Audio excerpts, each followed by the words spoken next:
Selamat datang pemirsa. Anda kembali bersama Menyingkap Fakta.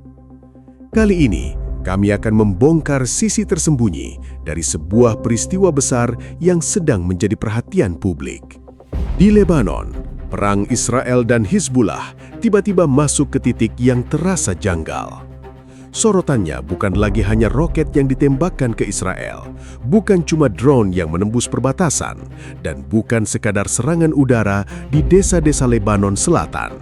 Kali ini, perhatian justru mengarah ke Bendungan Karaun, bendungan terbesar di Lebanon yang berdiri di kawasan Sungai Litani. Yang membuat peristiwa ini semakin mengundang tanda tanya, IDF menyebut sejumlah operatif Hizbullah mencoba merusak bendungan tersebut. Padahal Karaun bukan fasilitas Israel, itu adalah infrastruktur vital Lebanon sendiri yang menopang air, listrik, dan irigasi bagi rakyatnya. Jadi, apa sebenarnya yang terjadi di sekitar Karaun? Dan kenapa Israel melihat gerakan itu sebagai ancaman besar? Namun sebelum kita masuk lebih dalam, jangan lupa tekan tombol like dan subscribe. Dengan begitu, Anda tidak akan ketinggalan fakta-fakta tersembunyi yang akan kami ungkap berikutnya.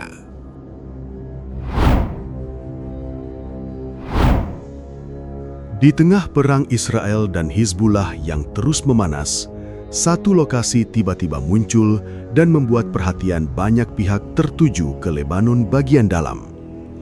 Lokasinya bukan pos militer Israel, bukan perbatasan yang biasa menjadi titik baku tembak, bukan pula desa kecil di Lebanon Selatan yang selama ini sering terdengar dalam laporan serangan. Nama itu adalah Karaun, bendungan terbesar di Lebanon yang berdiri di kawasan Danau Karaun dan Sungai Litani. Pada 26 Mei 2026, situasi di sekitar Karaun mulai menjadi sorotan setelah IDF menyebut sejumlah operatif Hizbullah teridentifikasi mencoba merusak bendungan tersebut. Klaim ini langsung membuat perang terasa masuk ke arah yang lebih janggal. Sebab Karaun bukan fasilitas Israel. Bendungan itu adalah bagian dari infrastruktur penting Lebanon sendiri. Selama puluhan tahun, Karaun menjadi penopang air, listrik, dan irigasi bagi rakyat Lebanon. Bagi sebagian orang, bendungan mungkin hanya terlihat seperti bangunan beton besar yang menahan air.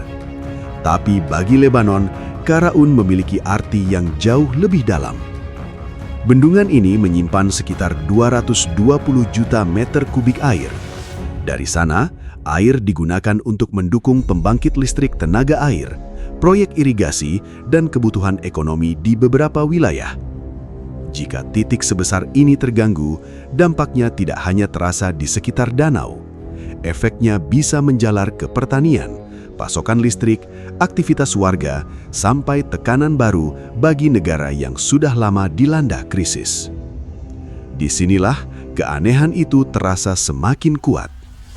Jika Hizbullah menyerang posisi militer Israel, pola itu masih bisa dipahami sebagai bagian dari konflik bersenjata. Jika mereka menembakkan roket ke Israel Utara, itu juga sudah menjadi pola lama dalam konfrontasi kedua pihak. Tapi, ketika tuduhan justru mengarah pada gerakan di sekitar bendungan terbesar Lebanon, maka peristiwanya berubah. Yang tersentuh bukan hanya medan tempur, melainkan urat nadi kehidupan sipil Lebanon. Pada hari yang sama, 26 Mei 2026, media internasional juga melaporkan bahwa Israel melakukan serangan di dekat area reservoir air terbesar Lebanon. Laporan dari Kantor Berita Nasional Lebanon menyebut sedikitnya 3 serangan menghitam kawasan dekat Bendungan Karaun. Dari sisi Israel, serangan itu dikaitkan dengan upaya menargetkan operatif Hizbullah. Dari sisi Lebanon, lokasi serangan membuat publik melihat bahaya baru karena infrastruktur vital ikut berada dalam bayang-bayang perang. Momen ini membuat citra Hizbullah ikut terguncang. Selama bertahun-tahun, kelompok itu membawa narasi sebagai kekuatan perlawanan yang membela Lebanon. Mereka ingin dilihat sebagai benteng menghadapi Israel. Namun, tuduhan di sekitar Karaun membuka celah besar dalam narasi itu. ketika kelompok yang mengaku melindungi negaranya sendiri justru disebut bergerak di sekitar fasilitas penting negaranya sendiri, maka kepercayaan publik bisa mulai retak. Karaun akhirnya tidak lagi sekadar nama bendungan. Ia berubah menjadi tanda bahwa perang Israel dan Hizbullah mulai menyentuh ruang yang lebih sensitif. Ruang yang berhubungan dengan air, listrik, pertanian, dan kehidupan rakyat biasa. Dari titik inilah, konflik memasuki wilayah yang lebih berbahaya, karena setiap gerakan militer di sekitar infrastruktur vital dapat mengubah krisis keamanan menjadi krisis nasional.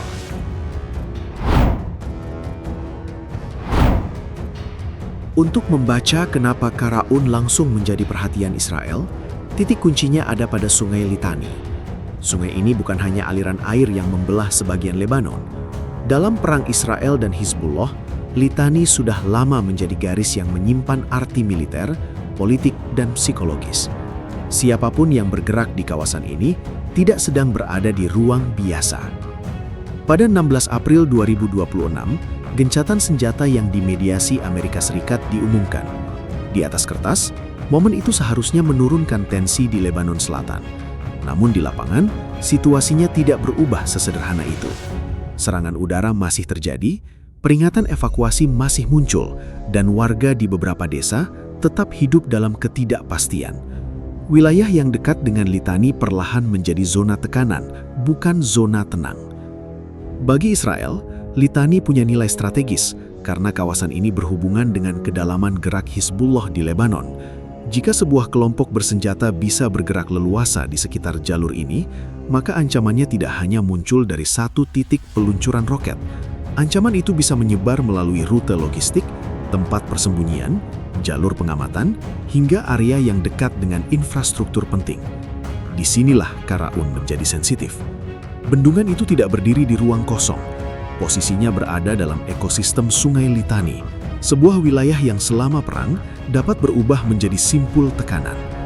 Jika ada aktivitas militer di sekitar bendungan, Israel akan membaca lokasi itu bukan sekedar fasilitas air, tetapi bagian dari peta operasi yang lebih luas.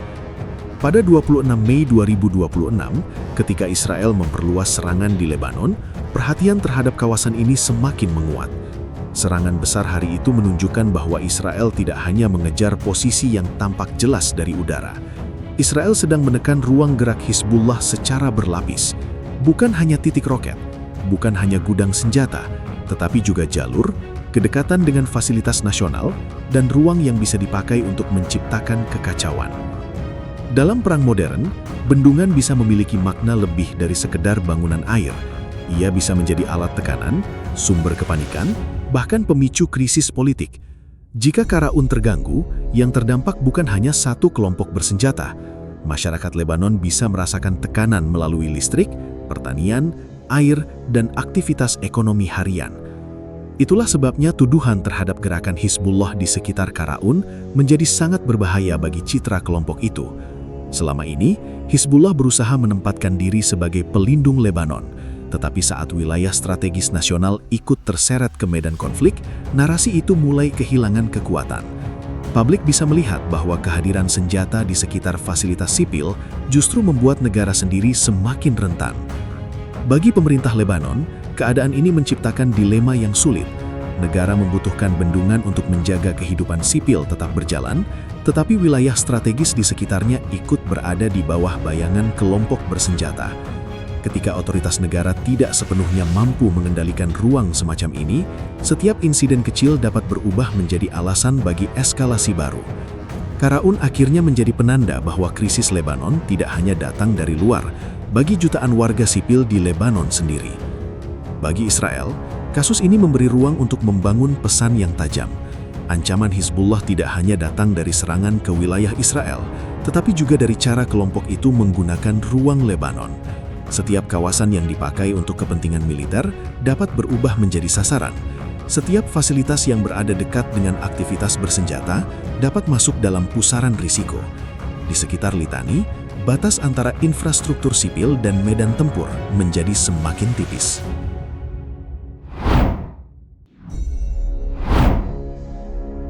Dua hari setelah Karaun menjadi sorotan, arah tekanan Israel bergerak ke titik lain yang lebih dekat dengan pusat kekuatan Hizbullah. Pada 28 Mei 2026, Israel melakukan serangan dekat Beirut untuk pertama kalinya dalam beberapa pekan. Target yang disebut adalah Ali al-Husseini, sosok yang dikaitkan dengan divisi rudal yang selaras dengan Hizbullah dan Iran. Serangan ini memberi tanda bahwa Israel tidak hanya menekan wilayah selatan, tetapi juga mulai menyentuh jaringan yang lebih dalam. Rangkaian waktunya memperlihatkan pola yang tidak berdiri sendiri.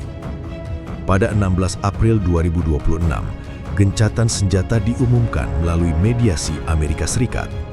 Setelah itu, kekerasan tetap berlangsung di Lebanon Selatan. Pada 26 Mei 2026, Israel melancarkan gelombang serangan besar di berbagai wilayah Lebanon, sementara kawasan Karaun dan Sungai Litani ikut muncul dalam laporan konflik. Lalu, pada 28 Mei 2026, serangan dekat Beirut menunjukkan bahwa ruang operasi Israel semakin melebar. Dari pola ini, terlihat bahwa Israel sedang membaca Hizbullah sebagai jaringan, bukan hanya sebagai kelompok yang menembakkan roket. Yang dicari bukan sekedar peluncur di dekat perbatasan. Yang dipetakan adalah hubungan antara wilayah selatan, jalur Litani, fasilitas strategis, jaringan rudal, dan koneksi Iran. Setiap titik memiliki peran sendiri dalam struktur perang yang lebih luas. Di mata Israel, Hizbullah tidak bisa dibiarkan bergerak bebas dari satu ruang ke ruang lain. Jika satu jalur ditutup, kelompok itu bisa mencari jalur lain. Jika gudang senjata dihancurkan, komando dapat dipindahkan. Jika tekanan muncul di selatan, jaringan pendukung bisa tetap bekerja dari area yang lebih dalam. Karena itu, serangan dekat Beirut menjadi pesan bahwa jarak dari perbatasan tidak lagi memberi rasa aman bagi struktur militer Hizbullah.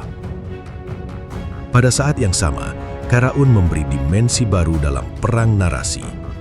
Israel tidak hanya ingin menunjukkan kemampuan intelijen dan daya pukul militernya. Israel juga ingin menunjukkan bahwa keberadaan Hizbullah membuat Lebanon sendiri ikut berada dalam bahaya. Ketika bendungan terbesar negara itu masuk dalam pusaran konflik, isu yang muncul bukan hanya keamanan Israel, melainkan keamanan rakyat Lebanon. Di sisi lain, Hizbullah menghadapi tekanan citra yang semakin berat. Klaim sebagai pelindung Lebanon menjadi sulit dipertahankan jika aktivitas militernya membuat fasilitas sipil ikut terseret. Semakin banyak ruang nasional yang berkaitan dengan operasi bersenjata, semakin besar pula risiko bagi warga biasa. Lebanon lalu berada dalam posisi rapuh karena negara harus menjaga rakyatnya, sementara kekuatan bersenjata di luar kendali penuh pemerintah terus menentukan arah eskalasi. Pola serangan akhir Mei 2026 memperlihatkan bahwa Israel sedang berusaha membongkar lapisan operasi Hizbullah dari tepi sampai ke pusat. Karaun menunjukkan risiko terhadap infrastruktur vital. Litani menunjukkan nilai geografis medan.